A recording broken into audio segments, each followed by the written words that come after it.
নমস্কার বন্ধুরা, আশা করি তোমরা সবাই খুব ভালো আছো। বাগান থেকে আমি বরবটি তুলে নিয়ে এসেছি। আজকের রেসিপি বরবটি ভাজা।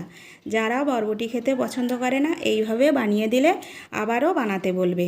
এটা খেতে খুবই টেস্টি হয়। তেলটা গরম হয়ে গেছে, এবার আমি আলু বরবটি দিয়ে কিছু সময় নাড়াচাড়া করব। এরপর লবণ, হলুদ, চেরা কাঁচা লঙ্কা দিয়ে আরও কিছু সময় নাড়াচাড়া করব।